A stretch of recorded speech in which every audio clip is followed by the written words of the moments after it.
Ok pakatna sibagi maram khangdoknaba test report thabiyu hairubada yeartek taude haiduna veterinary department na thabiyu yadre haina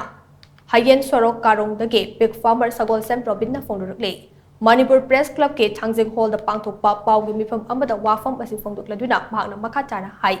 mahak ok farm tawduna imung punaba honarapane adubu mamang chahida mahak farm da ok chamagi mathakta sekraba matung chahi asidasu amuk ok chamarom side Mamang chahida sikiba oksing adu kari maramdagi sikibano haibadu khangdoknaba test tawbiyu haina department gi emergency number 1962 da pau pibadagi department na mihu tharaktuna sample lokhatke sample lawkhraba machong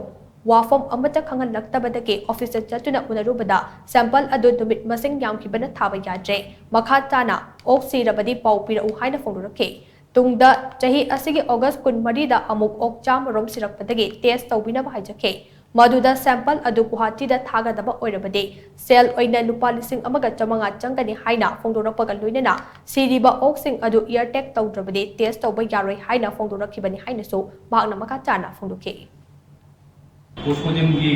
tonaba kema application gi iro ala application gi iro thajale agu doctor gi akan nanu message ni mon agu director la ka tawse director na ka mo isakre director mana ki yo bi thola ga maine kare postmortem nang gi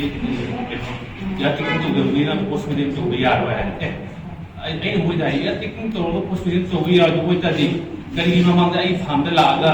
me postmortem ya tikin to ko kari se no gi postmortem to gi no